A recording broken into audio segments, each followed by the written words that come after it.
നമസ്കാരം. അപ്പോൾ ശ്രീകൃഷ്ണ കഥാമൃതം ഭാഗം 491 പറയുമ്പോൾ ഇടയ്ക്ക് ഒരു ഫോണ് വന്നു. 9, 7, 8 മിനിറ്റായിരുന്നു അത്. പിന്നെ എപ്പിസോഡ് ബ്രേക്കായി. അപ്പോൾ അതിനെ ഞാൻ എന്ന് പറയും, ഈ എപ്പിസോഡിനെ ബി എന്ന് പറയും. ശ്രദ്ധിക്കുക. അപ്പോൾ ഇവിടെ എന്താ പറഞ്ഞത്? ഈ വണ്ണം ഭൃഗുവംശത്തിൽ പിറന്ന ജഗദീശ്വരൻ ദുഷ്ടഭൂപാലരെ കൊന്നു ഭൂഭാരം പോക്കിനാൻ പ്രഭു മഹാതേജസ്യാം ഘാതിപുത്രൻ തീ പോലെ മിന്നുവോൻ. ഘാതിപുത്രൻ ജമദഗ്നി മഹർഷി ബ്രാഹ്മണ്യം നേടിനാൻ ക്ഷാത്രം വിട്ടു ഘോര തപസ്സിനാൽ. അതായത് പരശുരാമൻ പിന്നെ ഘാതിപുത്രൻ ജമദഗ്നിയുടെ മകൻ പരശുരാമൻ എന്ത് ചെയ്തു? ബ്രാഹ്മണ്യം നേടിനാൻ ക്ഷാത്രം വിട്ട് ഘോര തപസ്സിനാൽ. ബ്രാഹ്മണ്യം കിട്ടണമെങ്കിൽ തപസ് ചെയ്യണം. എന്താ തപസ് ചെയ്യാന്ന് പറഞ്ഞാൽ? അനുഷ്ഠാനങ്ങൾ. എന്താ അനുഷ്ഠാനങ്ങൾ? ഈശ്വരപ്രീതിക്ക് വേണ്ടി ജീവിക്കുക. ഇതൊക്കെ മനസ്സിലാക്കാണ്ട് പോണോരിട്ടവരാണ് ബ്രാഹ്മണരെന്ന് പറയരുത്. മനസ്സിലായില്ലേ? അപ്പോൾ മിന്നുവോൻ ബ്രാഹ്മണ്യം നേടിനാൻ ക്ഷാത്രം വിട്ട്. ക്ഷത്രിയന് എന്താവാൻ സാധിച്ചു? ബ്രാഹ്മണനാവാൻ സാധിച്ചു. തപസ്സിനാൽ വിശ്വാമിത്രന് 101 പുത്രന്മാരതിൽ മധ്യമൻ മധുഛന്ദസ്സതേ പേരാൽ അറിയപ്പെടും ഏവരും. വിശ്വാമിത്രന് 101 പുത്രന്മാർ, അതിൽ മധ്യമനായിട്ട് മനുഛന്ദസ് അതേ പേരാൽ അറിയപ്പെടും ഏവരും. ശുനശേഫൻ അജീകർത്താത്മജൻ എൻ പുത്രതുല്യനാം മക്കളോടോതി അവനെ ജ്യേഷ്ഠനെന്നു വിളിക്കുവാൻ. അതായത് അവരവർക്ക് എത്ര മക്കളുണ്ടെങ്കിലും ആ മക്കളെക്കാൾ സ്വഭാവ രൂപീകരണത്തിൽ മുന്തിയ ഇനം ഒരാളെ ശിഷ്യപ്പെടുത്തി അല്ലെങ്കിൽ തൻ്റെ കുടുംബത്തിലേക്ക് വന്നിട്ടുണ്ടെങ്കിൽ അയാളെ മൂത്ത മകനായിട്ട് കണക്കാക്കാൻ അച്ഛന് പറയാൻ സാധിക്കണമെന്നുണ്ടെങ്കിൽ അദ്ദേഹത്തിൻ്റെ മഹാമനസ്കത എന്താണ്? താൻ ജന്മം കൊടുത്ത മക്കളെ കൊണ്ട് കർമ്മം കൊണ്ട് ശ്രേഷ്ഠത, വിജ്ഞാനം കൊണ്ട് ശ്രേഷ്ഠത നേടിയ ഒരാളെ ജ്യേഷ്ഠ എന്ന് വിളിപ്പിക്കണമെന്നുണ്ടെങ്കിൽ അതാണ് പിതൃബലം അല്ലെങ്കിൽ പിതൃധർമ്മം. മനസ്സിലായോ? ശുനശേപൻ അജകീർത്താത്മജൻ എൻ പുത്രതുല്യനാം മക്കളോടോതി അവനെ ജ്യേഷ്ഠനെന്നു വിളിക്കുവാൻ. ഹരിശ്ചന്ദ്രൻ്റെ യാഗത്തിൽ വിക്രീത പശുവായവൻ. കാശ് കൊടുത്ത് വാങ്ങിയവനാണ് ഇദ്ദേഹം. കാശ് കൊടുത്ത് വാങ്ങി. കാരണം ക്രയവിക്രയം. വിക്രീത പശുവായവൻ ബ്രഹ്മാദ്യരെ പ്രസാദിപ്പിച്ചറുത്താൻ യൂപബന്ധനം. ബ്രഹ്മാവിനെയും ശിവനെയും മഹാവിഷ്ണുവിനെയും സന്തോഷിപ്പിച്ചു. എങ്ങനെ പ്രസാദിപ്പിച്ചു? എങ്ങനെ? പശുവായവൻ ഭക്തിപ്രഭാവം കൊണ്ട്.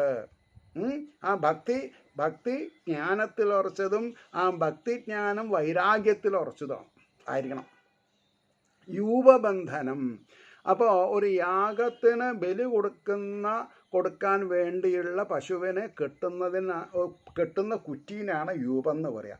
അപ്പോൾ ആ യൂപബന്ധനം, ആ കയറ് പൊട്ടിച്ചു എന്ന് പറയാൻ കാരണം എന്താ? ഇദ്ദേഹത്തിൻ്റെ സാമർഥ്യം കൊണ്ട്. സാമർഥ്യം, അതാണ് ഇൻഡസ്ട്രിയസ്നെസ് എന്ന് പറയും, വ്യവസായിത്വം എന്ന് പറയും.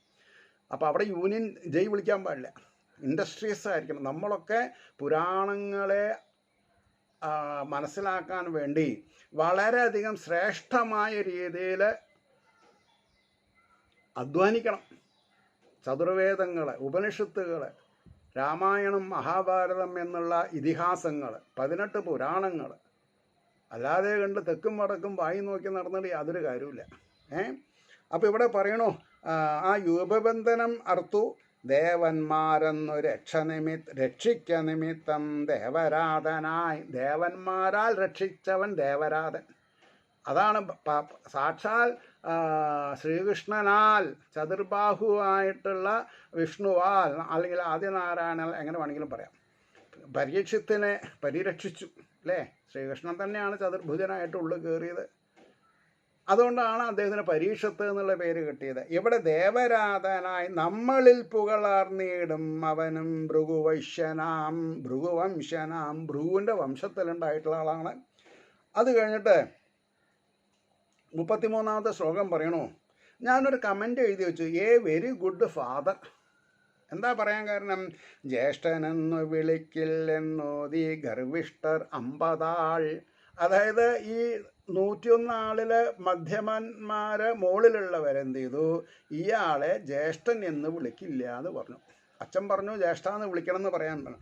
അപ്പൊ ജ്യേഷ്ഠനെന്ന് വിളിക്കില്ലെന്നോതി ഗർവിഷ്ഠർ 50. അപ്പൊ നമ്മൾ ഗർവിഷ്ഠന്മാരാവാൻ പാടുമോ? ഇല്ല. അവരവരുടെ അച്ഛൻ അവരവരുടെ അമ്മ എന്തു പറഞ്ഞോ അത് നമ്മൾ കേൾക്കണം. അത് കേട്ടാൽ അതിന് ഗുണമുണ്ട്. അപ്പോൾ ഈ അച്ഛൻ എന്ന് പറയുമ്പോൾ, അമ്മ എന്ന് പറയുമ്പോൾ പഞ്ചമാത പഞ്ചപിത, ജന്മം തന്നവൻ, ഭാര്യ, പിതാവ്, ഗുരുനാഥൻ, ഭയത്തിൽ നിന്ന് രക്ഷിച്ചവൻ, അന്നം തന്ന് രക്ഷിച്ചവൻ, അല്ലെങ്കിൽ രാജഗുരു, എങ്ങനെ വേണമെങ്കിലും പറയാം. അപ്പോൾ ഞാൻ എൻ്റെ കാര്യത്തിൽ ഞാൻ എൻ്റെ അച്ഛൻ പറഞ്ഞ് ഞാൻ കേട്ടിട്ടുണ്ട്. എൻ്റെ വൈഫിൻ്റെ അച്ഛൻ, അമ്മായിച്ചൻ പറഞ്ഞ് ഞാൻ കേട്ടു. എന്താ പറഞ്ഞത്? എൻ്റെ കല്യാണം കഴിഞ്ഞ് കൂട്ടിക്കൊണ്ടുവരുന്ന സമയത്ത് പറഞ്ഞു, രാജാ താൻ കുറച്ച് ഉയരം കൂടും, യറ അതായത് ഈ താഴ്വാരത്തിൻ്റെ യറ ഉമ്മർത്തേക്ക് കയറണമെങ്കിൽ തലമുട്ടും, താൻ കുനിയണം. ഇവിടെ കുനിയണതിൻ്റെ മുമ്പേ അടുത്ത് വലിയൊരാളുണ്ട്, അതായത് കുരവമ്പലത്തപ്പൻ, സാക്ഷാൽ ദേശനാഥനായിരിക്കുന്ന കുരവമ്പലത്തപ്പൻ, അവിടെ നിന്ന് തൊഴുതിട്ട് വന്നാൽ മതി പറഞ്ഞു അദ്ദേഹം. ആ സ്പിരിറ്റ് തന്നെയാണ് ഞാൻ അന്ന് ആ കുരവമ്പലത്തപ്പൻ്റെ കരിങ്കൽ തടത്തിൽ കയറി തൊഴുതു. ബോംബെ എനിക്ക് നന്നായിട്ടറിയാം. അന്നത്തെ ജീവിതശൈലി കൊണ്ട് വാടകയ്ക്കോ അല്ലെങ്കിൽ എന്താ വേറൊരു സിസ്റ്റം ഉണ്ടല്ലോ, പിന്നെ ഡവറി അല്ല, ഡെപ്പോസിറ്റ് കൊടുത്തിട്ട് പകുതി കൊടുത്തിട്ട് വീട് വാങ്ങും, ഓണർഷിപ്പ് വാങ്ങും. 75 കാലങ്ങളിൽ അല്ലെങ്കിൽ 81 കാലങ്ങളിലൊക്കെ പകുതി ഉണ്ടെന്നല്ലാണ്ട് ഓണർഷിപ്പ് വളരെ കമ്മിയായിരുന്നു. പക്ഷേ എന്തിന് പറയാം, ഞാൻ എൻ്റെ കുരവമ്പലത്തപ്പനോട് പ്രാർത്ഥിച്ചത് വയസ്സുകാലത്ത് കയറിക്കിടന്ന് മരിക്കാൻ ഒരു ചാള ഏർപ്പാട് ചെയ്യണം, അതിനുള്ള എൻ്റെ ശ്രമം വിജയിപ്പിച്ച് തരണമെന്ന് ഞാൻ പറഞ്ഞു. അത് 92 ഏപ്രിൽ ആകുമ്പോഴേക്കും ഭഗവാന്റെ വടക്കേ നടയിൽ ഒരു 54 സെൻറ്റ് സ്ഥലം, ഇപ്പോൾ കുറച്ച് റോഡിനും മറ്റുള്ളവർക്കൊക്കെ കൊടുത്തതിൻ്റെ ശേഷം 51.5 സെൻറ്റ് ഉണ്ട്. ഹരിദാസൻ എൻ്റെ വീട്ടിൽ വന്ന് കണ്ടിട്ടുണ്ട്, ബോംബെ ചേച്ചി എൻ്റെ വീട്ടിൽ വന്ന് കണ്ടിട്ടുണ്ട്. അപ്പോൾ ഈ ഈ ഈ പുരാണങ്ങൾ പറയുന്ന രീതിയിൽ ആരാണ് മുതിർന്നവരുടെ ഭാഷ്യം കേട്ട് അനുസരിക്കണത് അവർക്ക് നന്നാവുമെന്ന് പറയാനാണ് ഞാൻ എൻ്റെ ആത്മകഥ പറഞ്ഞത്, അല്ലാണ്ട് ഞാൻ എന്നെ ബോസ്റ്റ് ചെയ്യല്ല ചെയ്യണത്. അപ്പോൾ ഇവിടെ എന്താ, ഈ ജ്യേഷ്ഠനെന്നു വിളിക്കില്ലെന്നോതി ഗർവിഷ്ഠർ 50 പിതാവ് കോപിച്ചവരെ ശപിച്ചാൻ മ്ലേച്ഛരാകുവാൻ. അച്ഛൻ തൻ്റെ കുട്ടികളെ ശപിച്ചു, മ്ലേച്ഛന്മാരായി തീരുന്നു. തൊട്ടാൽ കുളിക്കേണ്ടവരെയാണ് മ്ലേച്ഛന്മാരെന്ന് പറയാം. അപ്പം ജന്മം കൊണ്ടല്ല മ്ലേച്ഛന്മാരാവണത്, അതീവ സങ്കീർണമായ രീതിയിൽ പെരുമാറ്റച്ചട്ടങ്ങളെ മറികടന്ന് അഹന്താമതികളായിരിക്കുമ്പോൾ സ്വന്തം അച്ഛൻ തന്നെ ശപിച്ചിട്ടാണ് അവർ മ്ലേച്ഛന്മാരായതെന്ന് നമുക്ക് പറയണ്ടേ. അപ്പം ജന്മം കൊണ്ടല്ല മ്ലേച്ഛന്മാരാവണമെന്ന് നമ്മൾ മനസ്സിലാക്കിയില്ലേ? എങ്ങനെയാണ് ക്ഷത്രം വിട്ട് തപസ് ചെയ്ത് ബ്രാഹ്മണനായത്? അതേപോലെ അതാണ് വെരി ഗുഡ് ഫാദർ എന്ന് പറയാൻ കാരണം. അതേപോലെ ആയിരിക്കണം അച്ഛനമ്മമാർ. അല്ലാതെ കണ്ട് കുറ്റം ചെയ്തവരെ സംരക്ഷിക്കലല്ല നമ്മുടെ ഉദ്ദേശം. മധുഛന്ദസ് തൊട്ടുള്ളോരച്ഛൻ കൽപ്പിച്ച മാതിരി ചെയ്തു കൊള്ളാം ശുനശേപ ജ്യേഷ്ഠൻ മന്ത്രജ്ഞനാം മഹാൻ. താഴെയുള്ള 50 ആൾ പറഞ്ഞു, അച്ഛൻ പറഞ്ഞ പോലെ മധുഛന്ദസ് തൊട്ടുള്ളവർ അച്ഛൻ കൽപ്പിച്ച മാതിരി, അച്ഛൻ പറഞ്ഞ പോലെ ചെയ്തു കൊള്ളാം ശുനിശേപനെ ജ്യേഷ്ഠൻ എന്ന് വിളിക്കാൻ. എന്താ കാരണം? മന്ത്രജ്ഞനാം മഹാൻ. ആരാണ് മന്ത്രങ്ങളെ കൊണ്ട് നാമജപങ്ങളെ കൊണ്ട് ജ്ഞാനം സമ്പാദിച്ചിട്ടുള്ളത്? അവർ മഹാനാണ്. അപ്പോൾ ശ്രോതാക്കൾ മനസ്സിലാക്കേണ്ടത്, സദാസേവ്യ ഭാഗവതം എന്ന പ്രമാണപ്രകാരം നമ്മൾക്ക് എന്തെല്ലാം പോരായ്മകളുണ്ടെങ്കിലും ജഗദീശ്വരൻ്റെ നാമങ്ങൾ അനവരതം ജപിച്ചുകൊണ്ടിരുന്നാൽ നമ്മുടെ മനസ്സിലുള്ള വൈകൃതങ്ങളൊക്കെ നീങ്ങി നമ്മൾ ശ്രേഷ്ഠമായ നിലയിലേക്ക് ഉയരാതേകേണ്ടിയിരിക്കില്ല എന്ന് ഈ വരികളിൽ നിന്ന് നമുക്ക് മനസ്സിലാക്കാൻ സാധിക്കണം. അത് കഴിഞ്ഞിട്ട് പറഞ്ഞു, ഗുരുത്വം ഉണ്ടു നിങ്ങൾക്കെന്നോതി മോദിച്ചു മാമുനി. അതാണ്, ഓഹോ എൻ്റെ മക്കൾ എല്ലാവരും മ്ലേച്ഛന്മാരായില്ലല്ലോ, 50 ആളെങ്കിലും ഞാൻ പറഞ്ഞത് കേട്ടുല്ലോ. ഗുരുത്വം ഉണ്ട്. അപ്പോൾ ഗുരുത്വം എന്ന് പറഞ്ഞാൽ എന്താ? കയ്യിൽ കാശുണ്ടോ, ബാങ്ക് ബാലൻസ് ഉണ്ടോ എന്നുള്ളതല്ല. പറഞ്ഞത് കേൾക്കാനുള്ള സന്മനസ്സുണ്ടോ? ഇഷ്ടപ്പെട്ട ആൾക്കാർ, ഉത്തരവാദിത്തമുള്ള ആൾക്കാർ പറയണത് കേൾക്കാനുള്ള തന്മയത്വം അതുണ്ടായിരിക്കണം. അതാണ് ഗുരുത്വം ഉണ്ടു നിങ്ങൾക്കെന്നോതി മോദിച്ചു മാമുനി അനുഗ്രഹിച്ചു സൽപുത്രരൊത്തു മണ്ണിൽ വിളങ്ങുവാൻ. നിങ്ങൾ എല്ലാ കാലത്തും സത്പാത്രങ്ങളായിട്ട് നല്ല മക്കളായിട്ടിരിക്കട്ടെ എന്ന് ഭൂമിയിൽ വിളങ്ങിക്കൊണ്ടിരിക്കട്ടെ എന്ന് പറഞ്ഞു. എന്നിട്ട് 36, 37 ശ്ലോകത്തോടു കൂടി ഈ അധ്യായം കഴിയും, സർഗം കഴിയും. 36, സേവിച്ചു കുശികന്മാരാം നിങ്ങൾ ഈ ദേവരാധനെ. ദേവന്മാരാൽ സംരക്ഷിച്ചിട്ടുള്ള ഈ ശുനശേഫനെ എന്ത് ചെയ്യണം? സേവിച്ചു കുശികന്മാരാം നിങ്ങൾ ഈ ദേവരാധനെ. ഹാരീതൻ അഷ്ടകൻ മുമ്പായോരും വാഴുവിൻ യഥാസുഖം. നിങ്ങൾ ഈ ഭൂമിയിലെ ആനന്ദതുന്തിലന്മാരായിട്ട് എല്ലാവിധ നെഗറ്റീവ് എനർജീനെയും വേണ്ട വെച്ചിട്ട് പോസിറ്റീവ് എനർജിയിൽ നിങ്ങൾ യഥാസുഖം വാഴും എന്ന് പറഞ്ഞു. 37-ാമത്തെ ശ്ലോകം, അവസാനത്തെ ശ്ലോകം. ശപ്തരുണ്ട് അനുഗ്രഹീതരും ഒപ്പം. ശപ്തന്മാർ, ശാപഗ്രസ്തന്മാരുമുണ്ട് അനുഗ്രഹീതരും ഒപ്പം. 50 ആള് അല്ലേ? 101 ഒരാളാണ് നടുവിലുള്ള ആൾ. അയാളിൽ നിന്ന് മേൽപോട്ട് 50 ആള് മ്ലേച്ഛന്മാരാവട്ടെ എന്ന് ശാപം വാങ്ങി. അയാളുടെ കീഴ്പോട്ട് 50 ആൾക്കാർ ആരായി? അനുഗ്രഹീതൻ ഒപ്പം. പുത്രനാക്കിയ മഹാനും ഈ വണ്ണം അന്ന് തൊട്ട് ബഹുമാതിരി വിശ്വാമിത്രഗോത്രം മുലകിൽ പുകളേന്തി. അങ്ങനെ വിശ്വാമിത്രഗോത്രം ഈ ഭൂമണ്ഡലത്തിൽ പുകളേന്തി ശ്രേഷ്ഠമായി തീർന്നു എന്ന് പറഞ്ഞു. ഇത് ശ്രീകൃഷ്ണകഥാമൃതേ കലികൽമഷനാശനേ വിഭൂതി കാണ്ഡേ 30 സർവത്ര ഗോവിന്ദനാമ സങ്കീർത്തനം. ഗോവിന്ദ ഗോവിന്ദ. 231 സർഗം തുടങ്ങാം നമുക്ക്. എന്താ? വൃദ്ധാദിവംശം. വൃദ്ധന്മാരുടെ വംശം അതെങ്ങനെയാണ്? 1-ാമത്തെ ശ്ലോകം നോക്കിക്കോളൂ. പോരൂരവസിൻ മകനാം ആയുസ്സിന് 5 പുത്രരാം. പൂരൂരവസാര കഥാപാത്രം ഉർവശിയെ കണ്ട് മനസ്സ് അലിഞ്ഞ് ഏടാകൂടങ്ങളൊക്കെ നിറവേറ്റാം എന്ന് സമ്മതിച്ചിട്ടും അത് മാനിക്കാൻ സാധിക്കാണ്ട് അല്ലേ ഉർവശിയാൽ തിരസ്കരിക്കപ്പെട്ട ആൾ പുരൂരവസ്. ആ പുരൂരവസിൻ്റെ മകനാം ആയുസ്സിന് 5 പുത്രരാം. നഹുഷൻ ക്ഷത്രവൃദ്ധാക്യൻ രജിരംഭനും അങ്ങനെ അനേനസ്സും. ഒരാളുടെ പേരാണ് അനേനസ്സും. സുഹോത്രാക്യൻ ക്ഷത്രവൃദ്ധൻ്റെ പുത്രനാം. അവൻ്റെ പുത്രരാം കാശ്യൻ കുശൻ ഗൃത്സമാഖ്യാനും തന്മകൻ ശുനകാഖ്യൻ്റെ പുത്രൻ ഋഗ്വേദ പണ്ഡിതൻ.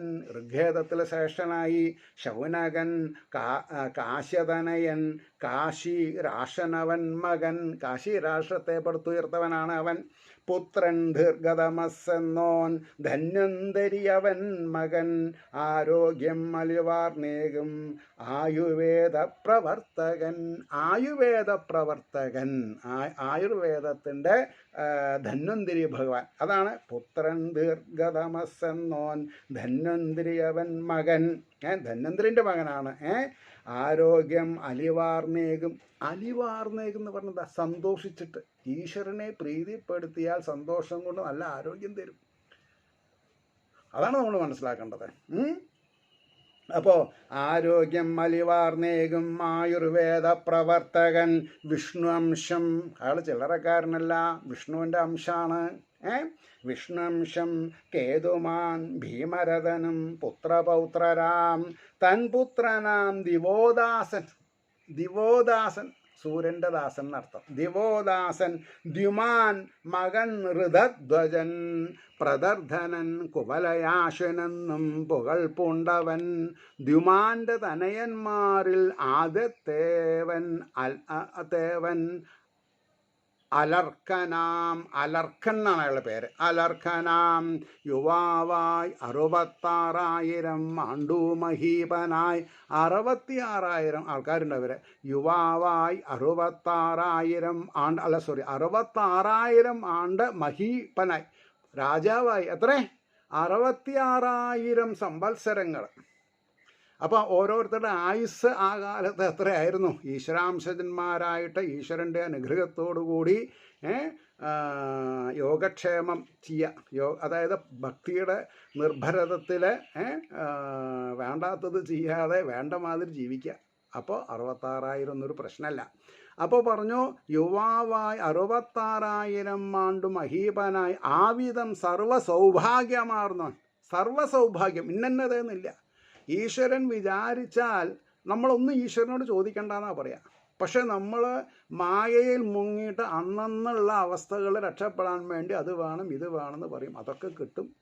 പക്ഷേ ഈശ്വര സാക്ഷാത്കാരം നമ്മൾ ചോദിക്കില്ല, അത് കിട്ടൂല. പുനരഭിജനനം പുനരഭിമരണമായിട്ട് ഇങ്ങനെ കാലചക്രപ്രവാഹത്തിൽപ്പെട്ട് ഉഴലും നമ്മൾ. അത് പാടില്ല.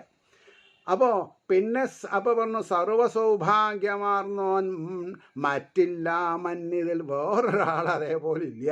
പിന്നെ സന്തതിയാം പുത്രൻ, തൻ്റെ മകനായിട്ട് പുത്രൻ സുനീതാഖ്യൻ, സുനീതൻ എന്ന പേരോടുകൂടി ശുകേതനൻ ധർമ്മകേതുവും എന്നല്ല സത്യകേതുവും അങ്ങനെ. അപ്പം സുനീതൻ, സുകേതൻ, ധർമ്മകേതു, സത്യകേതു, അങ്ങനെ 4 ആൾക്കാരെ. ദൃഷ്ടകേതുവുമാം പിന്നെ സുകുമാരൻ അടുത്തവൻ. അപ്പം 5, 6 ആയി. സുകുമാരൻ അടുത്തവൻ വീതിഹോത്രാഖ്യനും ഭർഗൻ ഭാർഗഭൂമിയുമങ്ങിനെ ക്ഷത്രവൃദ്ധാനയത്തിങ്കൽ പിറന്നോരിവരെ വരും. അപ്പം ഇവിടെ എന്തിനെ പറ്റിയിട്ടാണ് പറഞ്ഞത്? വൃദ്ധാദി വംശം, വൃദ്ധ ആ പേരിൽ നിന്നാണ് ഇവിടെ ഉണ്ടായത്, അല്ലാണ്ട് പ്രായം കൊണ്ടല്ല. പ്രായം കൊണ്ടാണ് 66,000 സംവത്സരങ്ങൾ രാജാവാവുക എന്ന് പറയുന്നത് മോശമാണോ? അപ്പോൾ അവരുടെ സന്തതി പരമ്പരകളെ പറ്റിയിട്ടാണ് പറഞ്ഞത്. ഇതെങ്ങനെയാണ് ഭാഗവതത്തിൽ സപ്താഹത്തിൽ വായിച്ചു പോകുക എന്നല്ലാണ്ട് ആചാര്യന്മാർ എന്ത് ചെയ്യും? തലകുത്തി നിൽക്കാൻ പറ്റുമോ? പറ്റില്ല.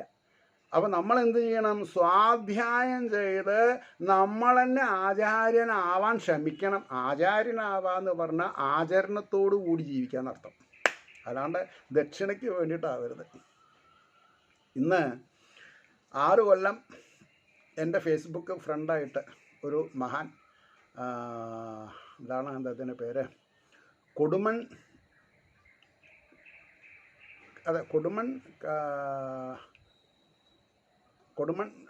പേര് കിട്ടില്ല.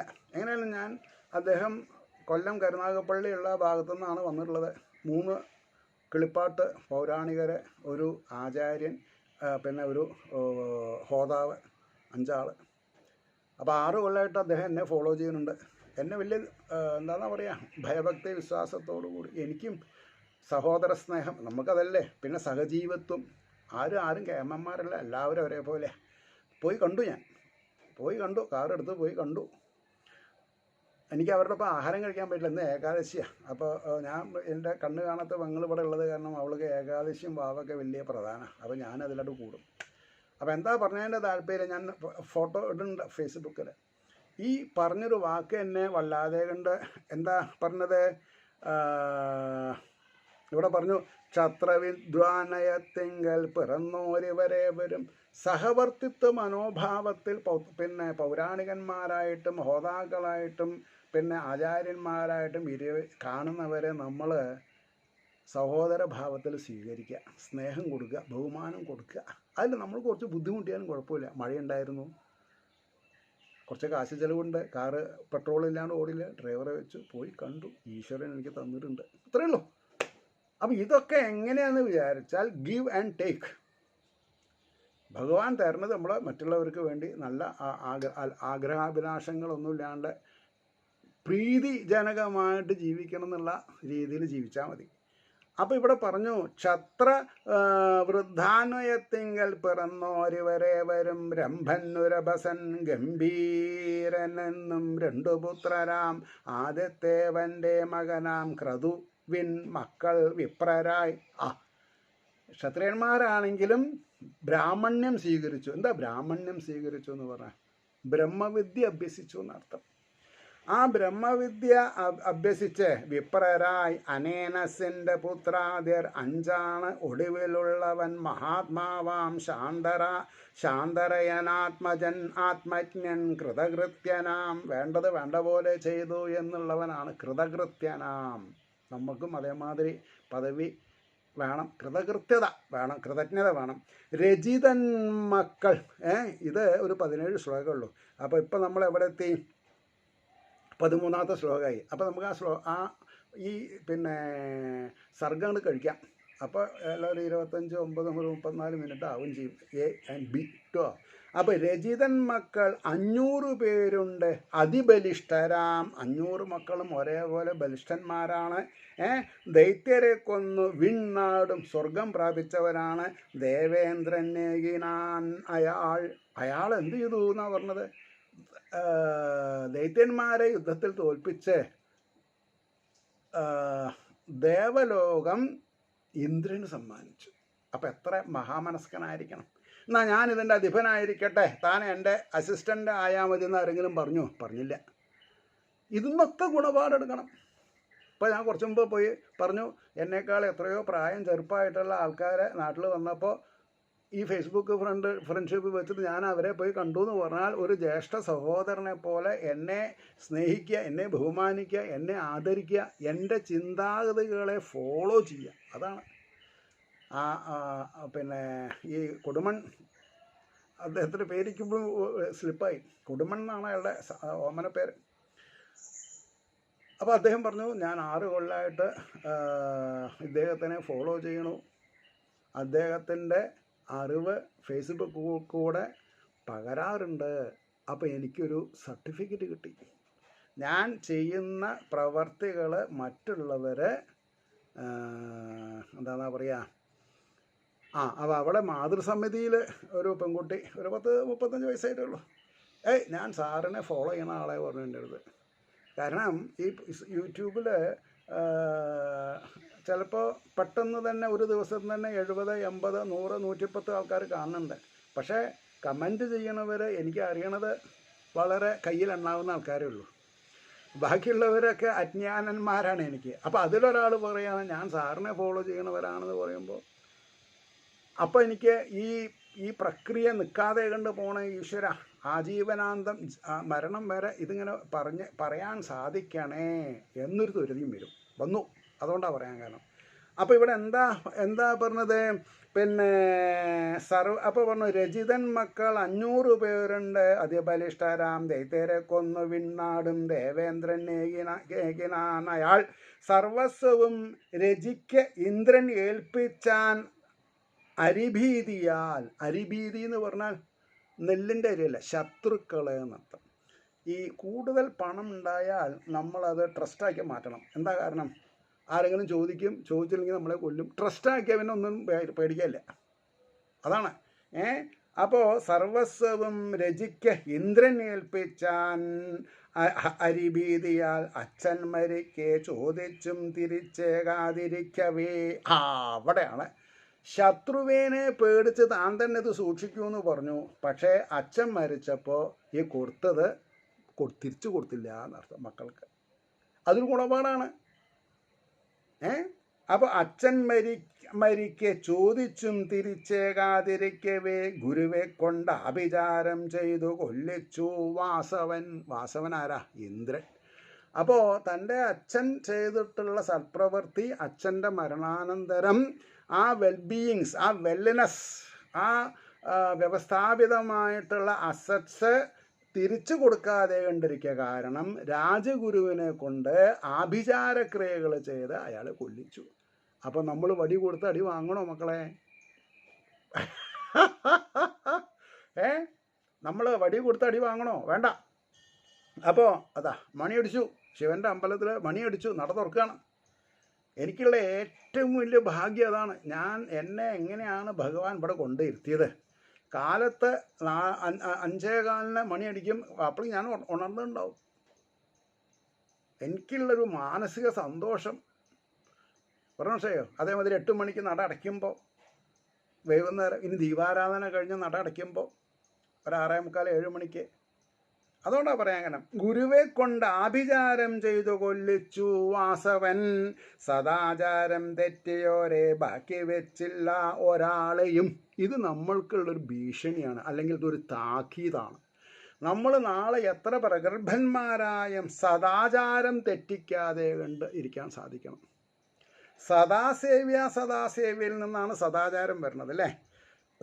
അപ്പോൾ സദാചാരം തെറ്റിയോരെ ബാക്കി വെച്ചില്ലൊരാളെയും, കുശൻ്റേത് ആ വഴിക്കാരാം പ്രതിയും സഞ്ജയൻ ജയൻ മുതലായിട്ടുള്ളവരെ, കൃതൻ, ഹര്യശൻ, സഹദേവാഖ്യൻ, ഭീമരും ഉമാ, അതേപോലെ ആ വിധം ജയസേനൻ അവങ്കൽ നിന്ന് അസംകൃതിയും, പിന്നെ മഹാശയൻ ജയൻ ഉര ചെയ്തിതും ചുരുക്കിയാണ് ഇനി ഞാൻ നകുശവംശമോതിടാം. ഈ വൃദ്ധാതിവംശത്തിന് ഞാൻ നിങ്ങളോട് ചുരുക്കി പറഞ്ഞു. ഇനി ഞാൻ നിങ്ങളോട് പറയണത് നകുശവംശത്തെപ്പറ്റി പറയാം എന്ന് പറഞ്ഞ് 17ാമത്തെ ശ്ലോകത്തോടുകൂടി വൃദ്ധാതിവംശം അവസാനിച്ചു. ഇത് ശ്രീകൃഷ്ണകഥാമൃതേ കലികൽമഷനാശനെ വിഭൂതികാണ്ഡേ ഏകത്രിംശാധികദ്വിശതമസർഗഃ. സർവത്ര ഗോവിന്ദനാമ സങ്കീർത്തനം. ഗോവിന്ദ ഗോവിന്ദ. നാളെ യയാതി ചരിതം 232 സർഗം തുടങ്ങുന്നതായിരിക്കും. ഏവർക്കും ശ്രീഹരിയുടെ അനുഗ്രഹാശിസ്സുകൾ നിർലോഭം ഉണ്ടാവട്ടെ എന്ന് പ്രാർത്ഥിച്ചുകൊണ്ട് വാക്കുകൾ ചുരുക്കുന്നു. നമസ്കാരം. നാളെ കാണാം.